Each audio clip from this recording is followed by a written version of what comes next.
24 ঘন্টা ধরেই একটা লোকের শুট করা উচিত এবং তারপর মুখে রক্ত তুলে মরে যাওয়া উচিত। কি এত বড় বড় সিন কে দেখবে? ওর জীবনে সিনেমা ছাড়া কিচ্ছু নেই। রনিদা যেরকম ডেঞ্জারাস লোক, যে কোনো ইন্টারভিউতে দেখা যায় যে অ্যাঙ্কার একদম মধ্যমণিয়ায় বসে থাকে, কিন্তু এই ইন্টারভিউতে আমি সেই রিস্কটা নিইনি, কারণ সৃষ্টি আর স্রষ্টা দুজনের মধ্যে প্রচন্ড ঝামেলা চলছে। শোনা যাচ্ছে নাকি খেতে দেওয়া হয়নি, গার্লফ্রেন্ড দেওয়া হয়নি, নানান রকম সব অভিযোগ রয়েছে। কার মধ্যে? আমাদের আমার পাশে নলিনীকান্ত এবং তার পাশে তার স্রষ্টা সৌমিকদা। রনিদা এবং সৌমিকদা, প্রথমে একটা অদ্ভুত জিনিস দিয়ে, অদ্ভুত একটা আমার কাছে একটা ইনফরমেশন আছে, সেটা দিয়ে শুরু করি। গুগলে দেখলাম যে তুমি টেকনিক্যালি রনিদার থেকে বড় গুগলের হিসেবে, কিন্তু তুমি গুগলে আজকে রনিদার জন্মদিন।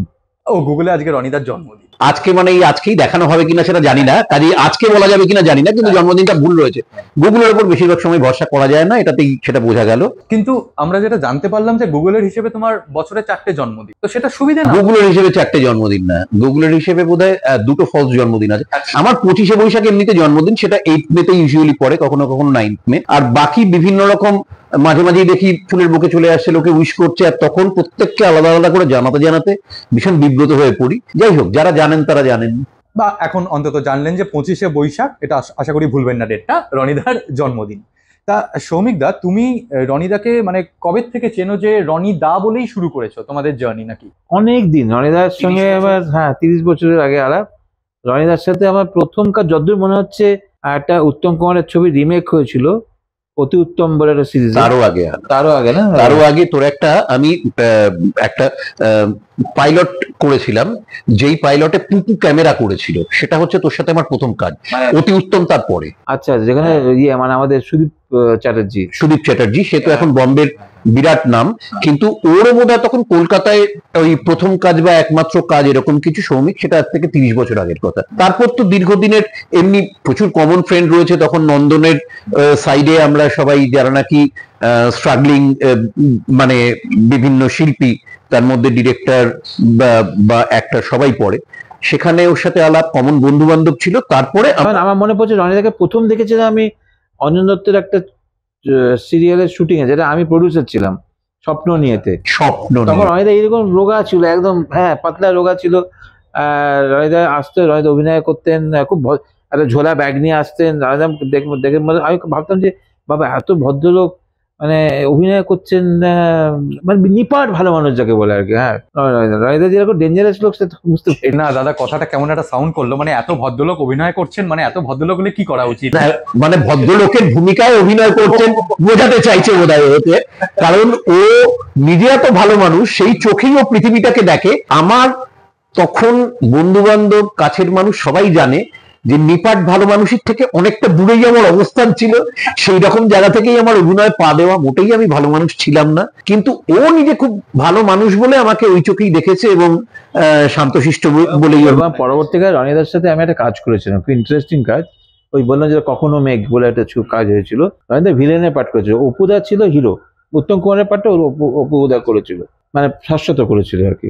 মজার কথা, শাশ্বত কিন্তু শাশ্বত বলে ডাকি। রনিদাকে আমি শাশ্বত না, ঠিকই, শাশ্বত থেকে ছোট, আমি তোর থেকে বড়, এটার মধ্যে কোনো ভুল কিছু করিস না। শাশ্বত সত্যি আমাদের থেকে অনেকটাই ছোট। এবার ওইটা পাঠটা যখন রনিদা করেছিলেন, আমি এত সূক্ষ্ম জিনিস করতে দেখেছি, অবাক হয়ে যাচ্ছে। একটা মানুষ একটা ভিলেনের চরিত্র করছে, আমি সত্যি ভীষণ ইমপ্রেসড হয়ে গেছিলাম রনিদার কাজটা দেখে। যেমন নলিনীকান্ত যখন প্রথম ঠিক হলো যে করবো, আমি প্রথমেই রনিদা কি ভেবেছিলাম যে একমাত্র এই ভদ্রলোকের মধ্যে উইট আছে, প্রচন্ড হিউমার আছে, পার্সোনালিটি আছে, যা যা দরকার সমস্ত কিছু আছে।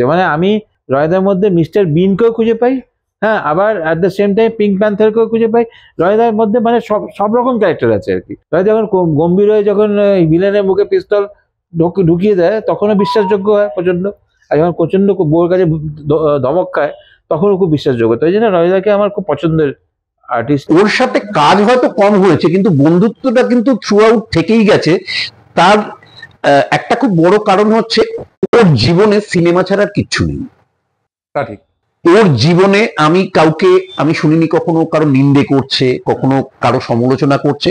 ওর জীবনে সকাল থেকে রাত অব্দি সিনেমা দেখে, ওর পুরো আলোচনাটা সিনেমা নিয়ে। ওকে এমনিতে আমরা খুব ভালোবাসি এবং খুব সুইটও, খুব মজার। হ্যাঁ, ওকে দেখলে আমাদের মন ভালো হয়ে যায়। নিজের অজান্তেই বিভিন্ন রকম মজাও ইনকর্পোরেট করে থাকে আর কি। তা ওর মধ্যে মাথা ঠান্ডা রাখার একটা খুব চরম গুণ আছে। আর ও যখন মাথা গরম করে তখনও সেটা দেখে, ওর মাথা গরমের ভঙ্গিটা দেখে বাকিদের মানে সেটা খুব মজারই লাগতে থাকে আর কি। ও খুব খুব ভালো মানুষ, ডাইলিউট হয়ে যায় আর হ্যাঁ, কি, খুব ভালো মানুষ আর কি। গরমও থাকে। এবং এই কাজটায় তো মানে আমাদের প্রথমটা যখন হয়েছে তার মাঝখানে, দ্বিতীয়টার মাঝখানে ওর খুব শরীর খারাপ গেছে, অপারেশনের মধ্যে দিয়ে গেছে। তার মধ্যে হ্যাটস অফ, ও পাগদায় আমরা শুট করেছি। এটা তো একটা বড় আউটডোর ছিল, সবাই জানে। নলিনীকান্ত ওয়ানে আমরা সেই সুযোগটা পাইনি, মানে নিশ্চয়ই ভালো লেগেছে নলিনীকান্ত ওয়ান, সেই জন্যই আমাদের প্রোডাকশন থেকে আমাদের মানে প্রডিউসাররা প্রোভাইড করেছেন। কিন্তু এই যে আমরা আউটডোর যেতে পেরেছি, তাতে ওই রকম ঠান্ডায় 3 ডিগ্রি টেম্পারেচার, বৃষ্টি পড়ছে, বেশ আনকমফোর্টেবল অবস্থা। নিজেদের কোনো কষ্ট হলে ওর দিকে তাকিয়ে মনে হতো এই লোকটা যদি মানে তার অপারেশনের মানে 4-6 মাসের মাথায় এটা করতে পারে, তাহলে আমরা গ্রাম্য করবো কি নিয়ে আর কি। ও সবকিছুই মানিয়ে নিতে পারে অদ্ভুত ভাবে। এবং আরো একটা ব্যাপার রনিদা, যেটা মানে শুধু আমাদের ইন্ডাস্ট্রি কেন, এটা সমস্ত ইন্ডাস্ট্রিতে হয়, টাইপ কাস্ট করার যে ব্যাপার। তোমাকে ধরো আমরা অনেকটাই আগের থেকে দেখে আসছি জাস্ট ভিলেন হিসেবেই তোমাকে, মানে যাকে যদি আমি বলি যে বর্ডারের ওপারেই তুমি থাকতে, তো সেখানে কি সৌমিকদা কোথাও একটা তোমায় ওই ভালো মানুষটা ভেতরটা দেখেছে বলেই কি তোমাকে আবার বর্ডারের এপারে আনলো? না, আমি একটা অন্য অভিজ্ঞতা আছে, আমি বলি সেটা হচ্ছে রনিদার, আমি রাজ চক্রবর্তীর ছবির খুব ফ্যান। আমি চ্যালেঞ্জ দেখে আমার মনে হচ্ছিল যে আরে লোকটা নতুন একটা দিক দেখছি, মানে কমেডি, মানে একটা ভিলেন কিন্তু তাকে আগাগোড়া ফোন থেকে দেখে হাসি পাচ্ছে। হ্যাঁ, তো এত ব্রিলিয়েন্ট করেছিল রনিদা। তখন আরো ধারণা হলো যে এই লোকটার কোনো মানে মানে আমি বলতে পারবো না যে এইটাও লিমিটেশন, মানে ওর লিমিটেশন করা নেই, উনি সবকিছু করতে পারেন। মানে এটা নিয়ে আমি একটা কথা বলছি, মানে এই যে ভিলেনের ভূমিকা নিয়ে বিভিন্ন সময় আমাকে যে শুনতে হয় বা হয়েছে, সেটা কমার্শিয়াল ছবিতে আমার প্রথম ছবিটা, যেই ছবিটা করে মানে সেই ছবিটা ব্যবসায়িক সাফল্য পেল, সেটা তো আমার জন্য পেল না। বিভিন্ন কারণে একটা ছবি হিট করে, তার নায়ক, তার ডিরেকশন, স্ক্রিপ্ট এবং সেই সময় ওই ছবিটার দাবি। কিন্তু অফকোর্স যখন নাকি একটা মানে কাজ ওরকম সাফল্য পায়, তখন নিয়মই হচ্ছে রদভাবে আমি দেব, পদভাবে আমি, প্রত্যেকে আমরা করে সেই সাফল্যের অংশীদার হতে চাই, ব্যর্থতার অংশীদার কেউ হতে চাই না। তো সেই রকম ভাবে যেহেতু প্রথম ছবিটা তখন সাকসেস পেয়েছিল, তার সাথে সাথে সেই সাকসেসের সাথে আমিও জড়িয়ে গেলাম। এবং তখন কমার্শিয়াল ছবিতে একটা ট্যাগ সেটে দেওয়া হয় যে ভিলেন। কিন্তু আমার মজাটা হচ্ছে আমি কেন ওটা বোর্ড হয়ে যাইনি। পাশাপাশি আমি থিয়েটার করতাম, সবসময় আমি অন্য ধরনের চরিত্রে কাজ করে যেতে পেরেছি। আমি টেলিভিশন করতাম, এরকম অন্তত 30টা টেলিফিল্ম আমি করেছিলাম, যাতে সেন্ট্রাল ক্যারেক্টার এবং সেগুলোর সাথে গ্রে ক্যারেক্টার, ভালো মানুষ ক্যারেক্টার, বিভিন্ন বয়সের ক্যারেক্টার, এমনকি মানে যেটা আমাকে একেবারেই ভাবা যায় না, মানে আমি প্যানজিও করেছি, মানে সেখান থেকে এফি মিনিটে একটি ছেলে যে বড় মার্ডার করে ফেলে। হ্যাঁ, তা এই বিভিন্ন ধরনের ক্যারেক্টারের মধ্যে দিয়ে নিজেকে এক্সপ্লোর করতে পেরেছি। এবার যখন নাকি সৌমিক এটা ভেবেছে আমাকে নলিনীকান্ত, তখন আমার ভীষণ মজা লেগেছে এবং সেটা ন্যাচারালি আমার খুব মানে সেটার জন্য আমি গ্রেটফুল যে এরকম একটা চরিত্র আমাকে দেওয়া হয়েছে এবং এত মেটেরিয়াল দিয়েও এটাকে সাজিয়েছে। মানে একজন লোক সে নিজেকে কাভার আপ করে রাখার জন্য সারাক্ষণ একটা বোকামি মতো করে যায়, প্লাস হাইপোকন্ড্রিয়াক, খেতে ভালোবাসে বলে এই মাটন ভাত পেট ভরে খাওয়ার পরে 4টে কাটলেট খেয়ে নিয়ে হঠাৎ করে বমি করছে, তারপরে বসে সারাক্ষণ ওষুধ খাচ্ছে, চোখে ড্রপ দিচ্ছে, হাঁপানির পাম্প নিচ্ছে, এই করছে সেই করছে, জোয়ান খাচ্ছে, মৌরি খাচ্ছে, জেলুসিল খাচ্ছে, আবার সিগারেট খায় না, সেটা আবার ক্যারি করে, অন্য যার ইন্টারোগেট করছে সে নার্ভাস হয়ে পড়লে তাকে খাওয়ানোর জন্য সিগারেট রেখে দেয়। খুবই ক্ষুদ্রহার বুদ্ধি, কিন্তু লোকে দেখে তাকে ভাবছে যে সে অত্যন্ত বোকাশোকা, যার জন্য কথা বলতে বলতে ফাঁদে পড়ে যাচ্ছে, রেগে গিয়ে অনেক কিছু বলে ফেলছে তার বোকামিতে। তো এটা তো আমার চেষ্টাকারী করা সম্ভব হতো না। খুব গ্রেটফুল আমি এই মানে হাউসের কাছে, ক্লিকের কাছে, যে দর্শকরা আবার চেয়েছেন এটা দেখতে, শ্রমিকের কাছে। এবং আমরা তো গোপনে বোধহয় শুনেছি যে এটার পরে আমরা 3 নম্বরটাও খুব শিগগিরই হয়তো, তাহলে যদি আপনাদের সত্যি ততটা পছন্দ হয়, যেটা আমরা খুব আশাবাদী, এটা সম্বন্ধে অনেক কনফিডেন্ট।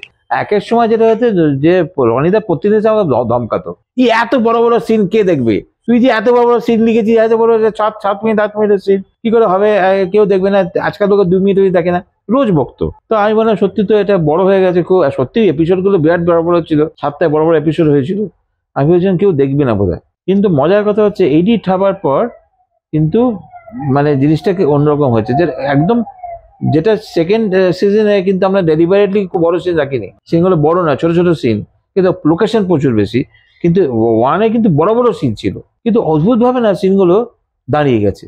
মানে রনি, বিশেষ করে রনিদা সুব্রতর সাথে যে ইন্টারাকশন গুলো, যেখানে রূপসার সাথেও, সেটা খুব মজার হয়েছে, খুব এনজয় করেছি আমরা। এবং ছন্দকের মানে ছন্দকের সাথে খুব মানে একটা চমৎকার মানে কেমিস্ট্রি ওটা ছিল, যেটা আমিও কাজ করতে করতে খুব ইয়ে করেছি। ছন্দককে মিসও করেছি একটু, মানে এখানটা ছন্দকের তুলনামূলকভাবে একটু কম ভূমিকা। তবে রনিদা, তোমার এই কথাগুলো শুনতে শুনতে আমার একটা জিনিস মনে হলো, নলিনীকান্তর যে চরিত্রটা তুমি এখন যেটা বললে, আমি যেহেতু সমীকদাকে অনেকটা পার্সোনালি চিনি, তো আমার মনে হলো এই যে একটা লোক ধরো অসুস্থ তবুও সে খেয়ে যাচ্ছে, সে চোখে ড্রপ দিচ্ছে, কোথাও একটা কি নলিনীকান্তর মধ্যে সমীকদা আছে? দেখো মানে এটা মোস্ট প্রবাবলি জনি ডেভ বলেছিলেন যে প্রত্যেক অভিনেতা তার যে চরিত্র করছেন তার মধ্যে যদি তার নিজের সোলের খানিকটা অংশ না রাখে বা রাখতে ব্যর্থ হয়, তাহলে তার চরিত্রায়ন ব্যর্থ। তা সেটা শুধু অভিনেতার ক্ষেত্রে নয়, সেটা যে কোনো শিল্পীর ক্ষেত্রেই সত্যি। এবং একজন ডিরেক্টরও তো নিজের কোনো একটা প্রজেকশন দেখতে চায়, একটা অল্টার ইগো দেখতে চায়। ও যখন স্ক্রিপ্টটা পড়ছে, কনসেপ্ট করছে, তখন ও নিশ্চয়ই দেখতে পাচ্ছে নিজেকেই নলিনীকান্ত হয়ে ঘুরে বেড়াচ্ছে, কাজে ওর বিভিন্ন কিছু ইনপুটস তো সেখানটা চলে আসবে, এবং সেখানটাই তখন ওই মাধুর্যটা, যে পরস্পর বিরোধী অনেকগুলো রস বা পরস্পর বিরোধী, যেটা হয়তো এই আমরা যেরকম স্মার্ট কপ দেখে অভ্যস্ত, তার সাথে যখন যাচ্ছে না, তখন লোকের কাছে ইন্টারেস্টিং লাগছে। কিন্তু একজন লোক সে রহস্য ভেদ করছে, কাজেই সে ঝকঝকে চকচকে হবে, তার অসম্ভব চমৎকার ফিজিক হবে, সে স্পোর্টসম্যানের মতো তার ক্ষিপ্ততা হবে, মনেই হবে সে এত কনফিডেন্ট টুরি মেরে সলভ করে দিতে পারে, তার বদলে কিছু হচ্ছে। বাট রনিদা, তোমার মনে হয় না যে এরকম চরিত্রই দর্শক অনেক বেশি কানেক্ট করে? কারণ দর্শক তো এরকম চরিত্রের মতনই, ধরো মানে খুব সুপার স্মার্ট সুপারম্যান যদি কেউ ভিলেন হয়। খুব ভালো একটা কথা বলেছো, কারণ প্রত্যেকের মধ্যে আমরা বাস্তব জীবনে তো কেউ পারফেক্ট নই, কাজেই প্রত্যেকে তার মতো করে ওই চায় কমন ম্যানের মধ্যে থেকে কেউ গিয়ে তার ওই ত্রুটিগুলো, প্রত্যেকের মধ্যে অনেক ত্রুটি রয়েছে, এবার যখন নাকি আমরা অন্য আরেকজন হয়ে উঠতে চাই যাকে সবাই ভালোবাসুক, তখন আমরা ওই ত্রুটিগুলো যখন দেখতে পাই, তখন সেই ত্রুটিগুলো আমাদের তার কাছে রক্ত মাংসের এবং কাছের করে তোলে, ভালোবাসার করে তোলে, তাকে মনে হয় ছুঁতে পাচ্ছি। যে কোনো ডিটেকটিভ গল্প করার সময় প্রথমে সব থেকে বেশি প্রভাব ফেলে শার্লক হোমস। হ্যাঁ, বেনেডিক্ট কাম্বারব্যাচ। হ্যাঁ, আরেকজন ওই যে সিনেমাটাতে যে করেছে, Robert Downey Junior. Robert Downey Junior. ওই যে এক্সেন্ট্রিসিটিটা, একটা পাগলাটে লোক, সেটা মনে হয় হবে। কিন্তু আমার মনে হয়েছিল যে নলিনীকান্ত খুব ইন্টেলিজেন্ট, কিন্তু সে ইন্টেলিজেন্স দেখায় না। এই চরিত্রটা কি কনসিয়াসলি হাইড করে এই ইন্টেলিজেন্স? এটাই ওর কায়দা, এটাই ওর চালাকি, যে আমি এটা করবো যে যাতে উল্টো দিকের লোকটা ভাবে যে সে কনফিডেন্ট হয়ে যায়, খুব গাধা, আমি ওকে কন্ট্রোল করবো। জেনারেলি মানুষের স্বভাবই হচ্ছে মানুষকে কন্ট্রোল করা, ডমিনেট করতে চায়, ডমিনেট করতে গিয়ে ভুল করে ফেলে, আর ভুল করলে আর ধরে ফেলবো ওকে। সেইটা কি তুমি তোমার লাইফে করো কখনো? না, আমি তো ডমিনেট করি না কাউকে। না, ডমিনেট নয়, আমি বলছি ধরো মানে এই চরিত্রের মধ্যে কোথাও একটা তো তুমি রয়েছো, তুমি কিন্তু ভেতরে ভেতরে খুব ইন্টেলিজেন্ট, বাট কোথাও তোমার বাইরের ব্যবহারগুলোতে যে সুইটনেস বা তাতে কি মানে কোথাও একটা তোমার ইন্টেলিজেন্সটাকে তুমি লুকিয়ে রাখো, মানে ইন রিয়েল লাইফ? মানে ওর কাজটা আমি বলতে পারি, ওর কাজটা তো একটা জিনিস গড়ে তোলা, নলিনীকান্তর কাজ কিন্তু কোথাও একটা অপরাধকে ভাঙা, কাজী দুজনের দুটো যাত্রাই হচ্ছে আলাদা আলাদা দিক থেকে, ওর কখনোই ম্যানিপুলেশনটা দরকার পড়ে না। মানে ডিটেকটিভ গল্পের সব থেকে বড় ইয়ে হচ্ছে ডিটেকটিভ যেরকম এগোচ্ছে, দর্শকও কিন্তু দেখতে দেখতে তার মতো করে ডিটেকশনটা করার চেষ্টা করছে, কাজে কোথাও যেন সে রিলেট করতে পারে, তার থেকে এক স্টেপ করে যদি এগিয়ে না নলিনীকান্ত থাকতে পারে, তাহলে দর্শক চমকটা খাবে না। কিন্তু দর্শকের মনে হবে এ হে, এটা তো আমিও ইয়ে করতে পারতাম, বা এটা তো খুব মজার, এ তো আমার থেকেও দুর্বল একটা লোক বিভিন্ন দিক থেকে, মানে যাকে আলাদাভাবে ওরকম ভাবে সুপার কপ মনে হচ্ছে না। তো সেটাই ওটার ইউনিকনেসের থেকে বলবো সুইটনেস। এই সুইটনেস নলিনীকান্ত এবং সমীকদা দুজনকে নিয়েই যদি আমি বলি, যে আমরা অনেক ডিরেক্টরকে ফ্লোরেও দেখেছি, যে মানে ধমকটা যেন খুব কমন হয়ে গেছে, যে কোনো কাউকে ধমক দিতেই হয়। এটা রনিদা আমি এটা জানি সৌমিকদার সঙ্গে যেহেতু আমি ফ্লোরে ছিলাম, কিন্তু এটা তুমি আমাকে বলো যে কোনোদিন তুমি এত বছরে 30 বছরের বন্ধুত্বতে ফ্লোরে সৌমিক চ্যাটার্জিকে ধমক দিয়ে কাজ করাতে দেখেছো কখনো? সৌমিক আমি ধমক খাই ও সারাক্ষণ ধরে আমার কাছে অভিযোগ করতে থাকে যে আমি ওর কাছে খুব বড় থ্রেট, এবং আমি নাকি সারাক্ষণই ওর সাথে নানা রকম ইয়ে করতে থাকি। আমার ঘড়ি দেখতে হয়, 11 ঘন্টা হয়ে গেলেই রনিদার পুরো চেহারা পুরো পাল্টে যায়, পুরো ওটার হয়ে যায়। আমি একজন দুজন এরকম সাহেব ডিরেক্টরকে পেয়েছি, ঠিক 10টা বাজতে 5-এ যাদের গাড়ি স্টুডিওতে ঢুকতো, আর ঠিক 5টা বেজে গেলে ক্লোজের লাইট করা রয়েছে, তারা ক্লোজের শটটা না নিয়ে চলে যেতেন। অ্যাসিস্ট্যান্ট যদি বলতো স্যার সব রেডি, খালি শটটা নিয়ে নিলেই হয়, উনি বলতেন ছবি কি কালকে রিলিজ। লোকটার নাম তপন সিনহা। হ্যাঁ, কাজেই সেটা আমি দেখেছি। তারপরে একটা সময় সেটা হয়তো ভেঙে গেছে, সেটা গিয়ে আমাদের এখন 12 ঘন্টায় ইয়ে হয়েছে, আমি 11.5 ঘন্টায় আমারটাকে বেঁধেছি। কেনই বা একটা ইউনিটের, মানে সেটা প্রোডাকশনের হাউসের হতে পারে, ডিরেক্টরের হতে পারে, মনে হবে যে 24 ঘন্টা ধরেই একটা লোকের শুট করা উচিত এবং তারপর মুখে রক্ত তুলে মরে যাওয়া উচিত।